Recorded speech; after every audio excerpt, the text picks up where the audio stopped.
ओम नमः शिवाय। शिव पुराण अध्याय दूसरा। देवराज को शिवलोक की प्राप्ति। चंचुला का संसार से वैराग्य। श्री शौनक जी ने कहा, आप धन्य हैं सूत जी, आप परमार्थ तत्व के ज्ञाता हैं। आपने हम पर कृपा करके हमें यह अद्भुत और दिव्य कथा सुनाई है।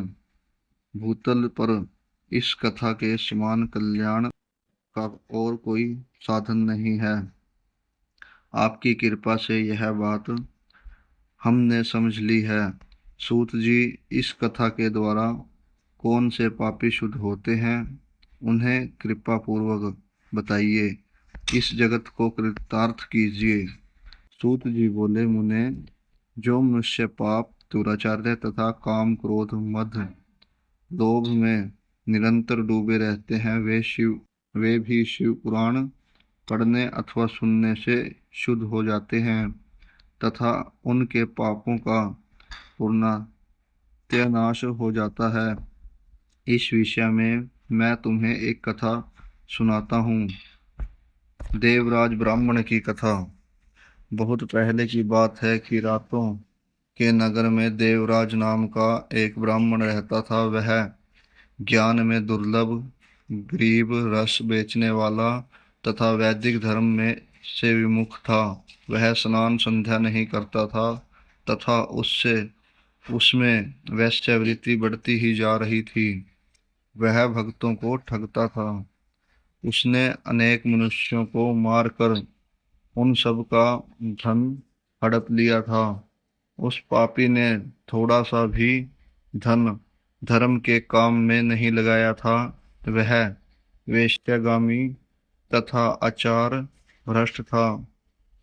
एक दिन वह घूमता हुआ देवयोग से प्रतिष्ठानपुर जा पहुंचा। वहां उसने एक शिवालय देखा जहां बहुत से साधु महात्मा एकत्र हुए थे।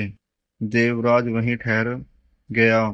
वहां रात में उसे ज्वर आ गया और उसे बड़ी पीड़ा होने लगी। वहीं पर एक ब्राह्मण देवता शिव पुराण की कथा सुना रहे थे। ज्वर में पड़ा देवराज भी ब्राह्मण के मुख से शिव कथा को निरंतर सुनता रहता था। एक मास बाद देवराज ज्वर से पीड़ित अवस्था में चल बसा। यमराज के दूत उसे बांधकर यमपुरी ले गए।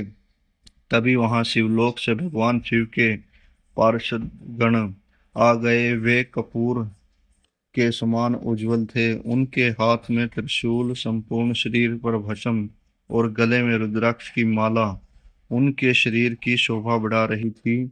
उन्होंने यमराज के दूतों को मार पीट कर देवराज को यमदूतों के चंगुल से छुड़वा लिया और वे उसे अपने अद्भुत विमान में बिठाकर जब कैलाश पर्वत पर ले जाने लगे तो यमपुरी में कोलाहल मच गया, जिसे सुनकर यमराज अपने भवन से बाहर आए। साक्षात रुद्रों के समान प्रतीक होने वाले इन दूतों का धर्मराज ने विधि पूर्वक पूजन कर ज्ञान दृष्टि से सारा मामला जांच लिया। उन्होंने भय के कारण भगवान शिव के दूतों से कोई बात नहीं पूछी। तत्पश्चात